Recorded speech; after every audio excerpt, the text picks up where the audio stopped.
حضرات صحابہ کرام رضی اللہ عنہم کی جو دعوت تھی وہ خواہش پرستی، نفس پرستی کی دعوت نہیں تھی۔ حضرات صحابہ کرام رضی اللہ عنہم کی جو دعوت تھی وہ بین المذاہب، یعنی تمام مذاہب یکساں ہے، حق ہے، اس بات کی دعوت حضرات صحابہ کرام نہیں دیتے تھے۔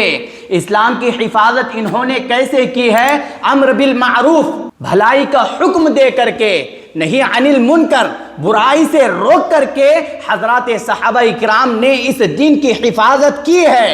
علی الاعلان، توحید کے ڈنکے دنیا میں بجا کر کے اس دین کی حفاظت صحابہ کرام نے کی ہے۔ شرک پر رد کر کے، منکرات پر رد کر کے حضرات صحابہ کرام نے اس دین کی حفاظت کی ہے۔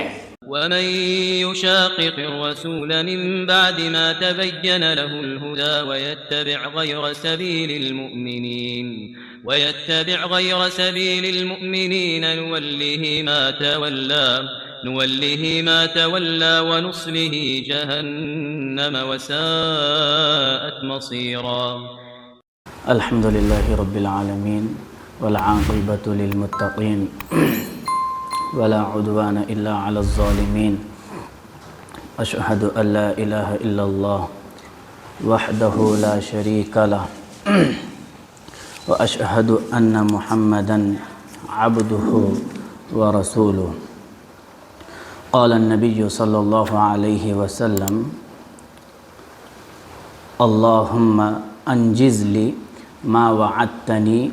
اللهم آت ما وعدتني، اللهم إن تهلك هذه العصابة من أهل الإسلام لا تعبد في الأرض۔ رواہ مسلم۔ معزز سامعین،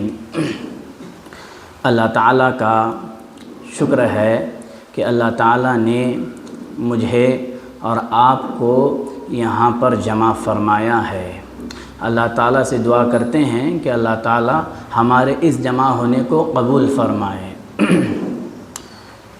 آج کے اس ہفتہ واری درس میں مجھے جس عنوان پر روشنی ڈالنی ہے وہ یہ کہ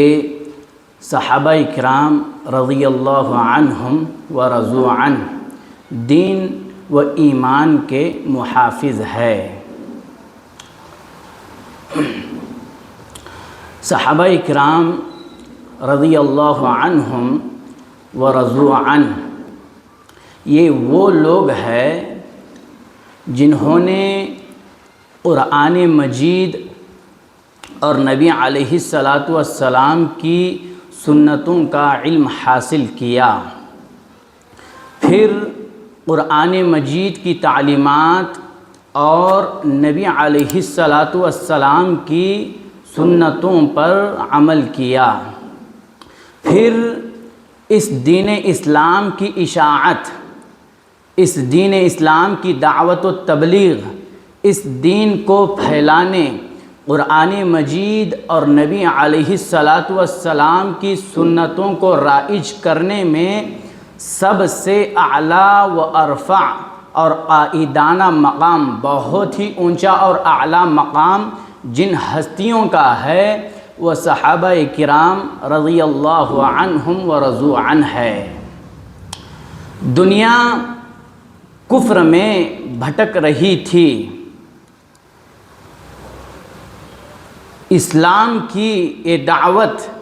اتنی زور آور کیسے ہوئی جس کا شہرہ یعنی 23 سال کے کم عرصے میں اسلام کی یہ دعوت چہار دانگے عالم میں گونج اٹھی۔ مطلب یہ ہے کہ بہت ہی کم سالوں میں اسلام کی اس دعوت کو جو شہرت ملی ہے وہ کسی اور دعوت کو نہیں ملی ہے۔ اسلام کی یہ جو دعوت ہے دنیا کے کونے کونے میں پہنچ گئی تو اس کے پیچھے صحابہ کرام رضی اللہ عنہم کی قربانیاں ہیں۔ صحابہ کرام رضی اللہ عنہم کون ہے؟ اس کا جواب یا میں اور آپ تاریخ کا مطالعہ کریں گے، قرآن و حدیث کو پڑھیں گے تو اس کا جواب مجھے اور آپ کو یہی ملے گا کہ صحابہ کرام رضی اللہ عنہم یہ وہ لوگ ہیں جن کی بدولت آج مجھے اور آپ کو عقیدہ توحید سمجھ آیا ہے، جن کی بدولت میں اور آپ عقیدہ توحید پر چل رہے ہیں۔ صحابہ کرام رضی اللہ عنہم ہی وہ لوگ ہیں جن کی بدولت قرآن و حدیث کا صحیح منہج، صحیح راستہ مجھے اور آپ کو ملا ہے۔ صحابہ کرام رضی اللہ عنہم ورضوا عنہ یہ وہ لوگ ہیں جن کی بدولت آج میں اور آپ کلمہ توحید لا الہ الا اللہ کو پڑھنے کا سکون پائے بیٹھے ہیں۔ اگر صحابہ کرام رضی اللہ عنہم کی جماعت کفر کے مقابلے توحید کی خاطر، اطیعوا اللہ و اطیعوا الرسول کی خاطر، یعنی اللہ اور اس کے رسول صلی اللہ علیہ وسلم کی اطاعت کی خاطر اپنی جان، اپنے مال اور اپنے گھر بار کی قربانیاں نہ پیش کی ہوتی تو یہ جو دین ہے آج ہم تک کسی صورت نہ پہنچ پاتا۔ قرآن مجید اور احادیث رسول، سیرت رسول صلی اللہ علیہ وسلم اور تاریخ کے جو نقوش ہے وہ ہم تک نہ پہنچ پاتے۔ تاریخ کو آپ پڑھیں، تاریخ کا ایک ایک ورق، ایک ایک سطر، ایک ایک لائن آپ کو اس بات کی گواہی دے گی کہ اس دین کو پہنچانے میں، اس دین کو پھیلانے میں، توحید کو عام کرنے میں، توحید کی نشر و اشاعت میں رب کی وحدانیت کے پیچھے صدیق کی صداقت ہے، عمر کی عدالت ہے، عثمان کی سخاوت ہے، معاویہ کی فراست ہے، حسن کی اطاعت ہے، حسین کی نجابت ہے رضی اللہ عنہم ورضوا عنہ۔ صحابہ کرام رضی اللہ عنہم یہ وہ پاک باز ہستیاں ہیں، یہ وہ عالی مقام ہستیاں ہیں جن کی تربیت خود امام الانبیاء، مجاہدین کے سردار، معلم اعظم رسول اللہ صلی اللہ علیہ وسلم نے خود اپنے ہاتھوں سے کی ہے۔ یہ وہ ہستیاں ہیں جن پر انوار رسول صلی اللہ علیہ وسلم کی پھوار پڑے وہ صحابہ ہے، جن کی آنکھیں دیدار مصطفیٰ صلی اللہ علیہ وسلم سے منور ہوئی وہ صحابہ ہے، جن کے دل تجلیات الہی کے محور بنے وہ صحابہ ہے، راہ حق میں شہید ہونا جنہوں نے اپنے دلوں کا مطلوب و مقصود بنایا وہ صحابہ ہے، عقیدہ توحید کی مضبوطی اور درستگی کا نام صحابہ ہے۔ دین اسلام کی جو بقا ہے وہ صحابہ کرام سے ہی ہے، دین اسلام کی بقا کا نام صحابہ ہے، دین اسلام کی حفاظت، اس دین اسلام کو پہنچانے میں صحابہ کرام نے بے شمار قربانیاں پیش کی ہے۔ حضرت عمر رضی اللہ عنہ کہتے ہیں کہ نبی علیہ السلام نے جنگ بدر کی رات کو اپنے ہاتھوں کو پھیلایا اور اللہ تعالیٰ سے بلند آواز میں یوں دعا فرمائی اس دین کے حق اور غالب ہونے کے لیے اور صحابہ کرام رضی اللہ عنہم کی بقا کے لیے نبی علیہ السلام اللہ تعالیٰ سے دعا کرتے رہے کہ اے اللہ تو اس دن کو غالب فرمانا۔ اللہ کے نبی علیہ السلام کے الفاظ سنیے گا، نبی علیہ السلام نے کہا اللہم انجز لی ما وعدتنی، اللہم آت ما وعدتنی، اللہم ان تہلک هذه العصابۃ من اہل الاسلام لا تعبد فی الارض۔ اے اللہ تو نے جس چیز کا مجھ سے وعدہ کیا ہے اسے پورا فرمانا، اے اللہ جس چیز کا وعدہ تو نے مجھ سے کیا ہے وہ عطا فرمانا، اے اللہ اہل اسلام کی یہ جماعت اگر ہلاک ہو گئی تو اس زمین پر تیری عبادت کرنے والا کوئی نہیں رہے گا۔ نبی علیہ السلام نے دعا کی اللہ تعالیٰ نے آپ کی اس دعا کو قبول فرمایا اور صحابہ کرام رضی اللہ عنہم کے ذریعے سے اس دین کو بقا دیا، اس دین کی حفاظت فرمایا، اور جنگ بدر کے موقع پر اسلام کا جو علم ہے، اسلام کا جو جھنڈا ہے وہ بلند ہوا، اور باطل جو ادیان ہے، باطل فرقے جو ہے، یہ شکست خوردہ ہو گئے۔ نبی علیہ الصلوۃ والسلام کے ذریعے سے، صحابہ کرام رضی اللہ عنہم کے ذریعے سے اللہ تعالیٰ نے اس دین کی حفاظت فرمائی۔ صحابہ کرام نے اس دین کی حفاظت کے لیے اپنی آرام بھری اور من مانی زندگیوں کو چھوڑ کر کے، کچل کر کے رب کی بندگی کو ہی سب کچھ سمجھ لیا، نبی علیہ الصلوۃ والسلام کی تابع داری و فرما برداری کو ہی سب کچھ سمجھا۔ آپ دیکھیں، تاریخ کو پڑھیں، نبی علیہ الصلوۃ والسلام کے صحابہ بڑے بڑے درباروں میں گئے، بڑے بڑے محلوں میں گئے، وہاں جا کر کے علی الاعلان بادشاہوں سے کہا کہ ہم وہ ہے جو تمہیں بندوں کی بندگی سے نکال کر کے رب کی وحدانیت پر لا کھڑا کرنا چاہتے ہیں، ہم تمہیں بندوں کے رب کی عبادت پر لا کھڑا کرنا چاہتے ہیں۔ اس آواز کے ذریعے سے، ایمان و عقیدے کی پختگی کے ذریعے سے صحابہ کرام نے اس دین کی حفاظت فرمائی ہے۔ اس دین کی حفاظت کے لیے نبی علیہ الصلوۃ والسلام کی احادیث کو حاصل کرنے اور نبی علیہ الصلوۃ والسلام کی صحبت کو پانے کے لیے صحابہ کرام نے کھانے پینے کی پرواہ تک نہیں کی ہے۔ خود حضرت ابو ہریرہ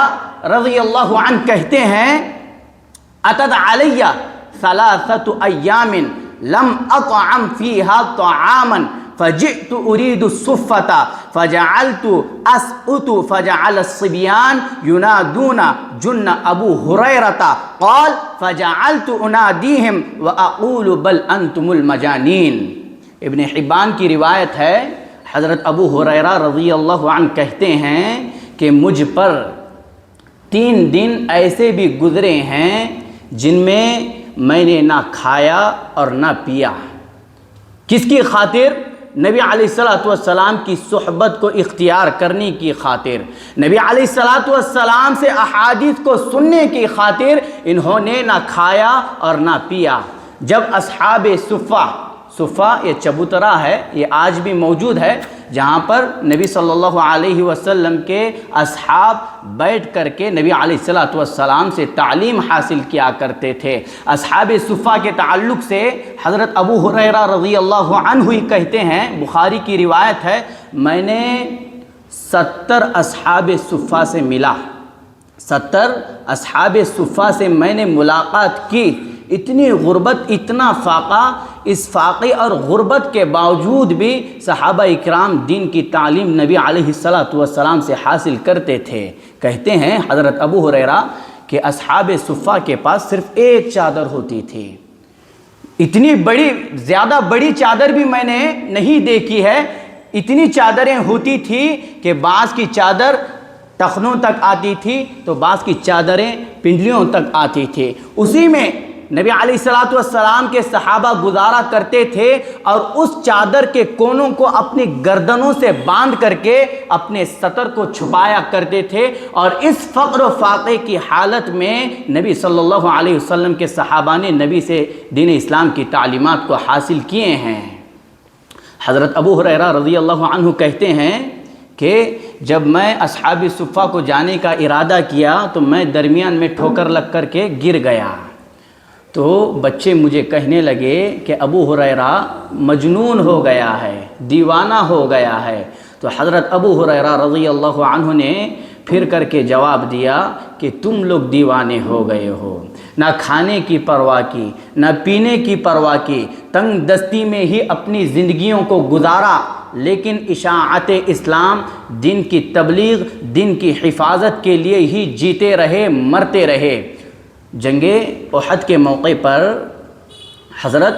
مصعب بن عمیر رضی اللہ عنہ، جن کے ہاتھ میں اسلام کا علم تھا، جھنڈا تھا،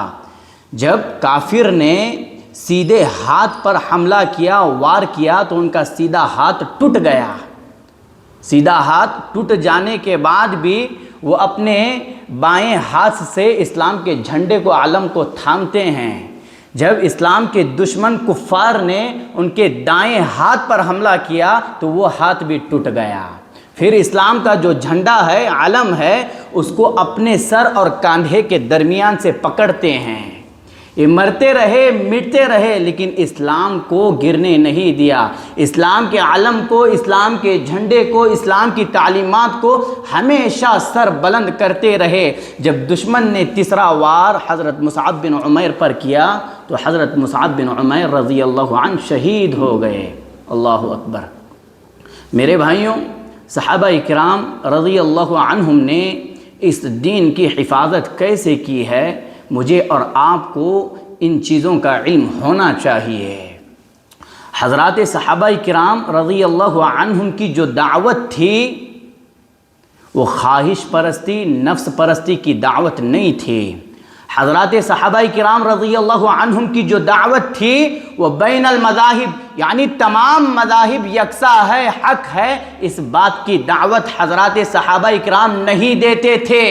اسلام کی حفاظت انہوں نے کیسے کی ہے؟ امر بالمعروف، بھلائی کا حکم دے کر کے، نہیں عن المنکر، برائی سے روک کر کے حضرات صحابہ کرام نے اس دین کی حفاظت کی ہے۔ علی الاعلان، توحید کے ڈنکے دنیا میں بجا کر کے اس دین کی حفاظت صحابہ کرام نے کی ہے۔ شرک پر رد کر کے، منکرات پر رد کر کے حضرات صحابہ کرام نے اس دین کی حفاظت کی ہے، اور دنیا والوں کو یہ بتایا کہ جو بھی مسلم گروہ، غور سے سنیے گا، حضرات صحابہ کرام نے امت مسلمہ کو یہ پیغام دیا، جو بھی مسلم گروہ منہج نبوی کے مطابق اپنی زندگی گزارے گا، یعنی نبی صلی اللہ علیہ وسلم کے طور طریقے کے مطابق اپنی زندگیوں کو گزارے گا، اسے ہی حقیقی اور دینی پہچان کے ساتھ قیامت تک بقا اور تحفظ حاصل ہے۔ یہی لوگ دین اسلام کی حفاظت کرنے والے ہیں، کیونکہ صحابہ کرام نے اس دین کی حفاظت نبی صلی اللہ علیہ وسلم کے طریقے پر چل کر کے کی ہے۔ تبھی تو نبی علیہ السلام نے اپنے زبان مبارک سے ان الفاظ کو ادا کیا ہے، کہا کہ ما انا علیہ و اصحابی، جس راستے پر میں ہوں اور میرے صحابہ ہے، اور جو اس راستے پر چلے گا وہی جماعت حقہ میں شامل ہے، وہی کامیاب گروہ ہے، وہی نجات یافتہ گروہ ہے۔ اور جو جتنی تنظیمیں ہیں اسلام کی حفاظت کرنے کے نام پر یا دین کے بقا کے نام پر، جتنی تحریکیں، جتنی تنظیمیں آج چلائی جا رہی ہے، اور جو تنظیمیں حضرات صحابہ کرام کے راستے سے ہٹ کر کے کام کر رہی ہے، یہ کبھی نجات یافتہ نہیں ہو سکتے ہیں، یہ کبھی ہدایت کے راستے پر نہیں چل سکتے ہیں، جب تک کہ ان کا منہج، ان کا راستہ نبی صلی اللہ علیہ وسلم کے طور طریقے کے مطابق نہ ہو، حضرات صحابہ کرام رضی اللہ عنہم کے طور طریقے کے مطابق نہ ہو۔ آج لوگ حضرات صحابہ کرام رضی اللہ عنہم کے مقام کو نہیں سمجھا ہے کہ ان کا کیا مقام ہے، ان کی کتنی اونچی بلندیاں ہیں۔ حضرات صحابہ کرام پر طعن کرنا دین پر طعن کرنا ہے، حضرات صحابہ کرام پر جرح کرنا یہ دین پر جرح کرنا ہے، حضرات صحابہ کرام کو مشکوک بنانا یہ دین کو مشکوک بنانا ہے، اور یہ منافقین کی حرکتیں ہیں جو اسلام کی چال چلن، اسلام کے چیزوں کو اپناتے ہیں اور بڑی آسانی کے ساتھ کہہ دیتے ہیں کہ یہ بھی لوگ یہ کر بیٹھے ہیں، ان کے آپسی تعلقات برابر نہیں تھے، یہ خود آپس میں لڑ چکے ہیں۔ انسان کی حیثیت اوقات کیا ہے؟ وہ اتنے اونچے اور عالی مرتبت صحابہ کرام پر اپنی زبانوں کو داغ رہا ہے، اپنی زبانوں کو کھول رہا ہے، ان کی زندگیوں کو داغدار کر رہا ہے۔ یاد رکھے ایسے منافقین کی زبانیں ذلیل اور رسوا ہو کر کے رہے گی۔ میرے بھائیوں، صحابہ کرام رضی اللہ عنہم نبی علیہ السلام کے ان الفاظ کی حقیقی تعبیر ہے۔ نبی علیہ السلام نے کہا من دعا الی ہدن کان لہ من الاجر مثل اجور من تبعہ لا ينقص ذلك من اجورہم شیئا، رواہ مسلم۔ نبی علیہ الصلوۃ والسلام نے کہا کہ جس نے کسی شخص کو ہدایت کی طرف دعوت دی اور وہ ہدایت کی پیروی تابعداری کرتا رہا تو وہ ہدایت پر چلنے والے کے برابر اس کو بھی ثواب ملتا رہے گا۔ اور حضرات صحابہ اکرام رضی اللہ عنہم لوگوں کو نبی علیہ الصلوۃ والسلام سے جوڑتے تھے، نبی علیہ الصلوۃ والسلام کی سنتوں پر عمل کرنے پر ابھارتے تھے، اور اسی کے ذریعے سے حضرات صحابہ اکرام نے اس دین کی حفاظت کی ہے۔ حضرات صحابہ اکرام نے نہ ٹھنڈ کو دیکھا، نہ دھوپ کو دیکھا، نہ اپنے پاؤں میں پڑے ورم کو دیکھا، اور نہ ہی اپنے جسموں پر لگے ہوئے زخموں کو دیکھا، کچھ نہیں دیکھا، بس اس دین اسلام کی حفاظت کرنی ہے۔ وہ اس دن کی حفاظت کرتے رہے اور اس دن کی حفاظت کرتے کرتے ہی اس دنیا سے چلے گئے، اور اللہ تعالیٰ ان سے اپنی دین کی خدمات لیتا رہا۔ تو صحابہ کرام رضی اللہ عنہم کا جو مقام ہے یہ بہت ہی اونچا اور اعلیٰ مقام ہے، اسی لیے ان حضرات کی قدر کرنی چاہیے، اور انہی کے نقش قدم پر چلتے ہوئے مجھے اور آپ کو اپنے ایمان کی، اپنے دین کی اور اس دین اسلام کی حفاظت کرنی ہے۔ اللہ تعالیٰ سے دعا کرتے ہیں کہ جو کچھ باتیں کہی گئی ہے اللہ تعالیٰ مجھے اور آپ کو اس پر عمل کرنے والا بنائے۔ آمین۔ وآخر دعوانا ان الحمد للہ رب العالمین۔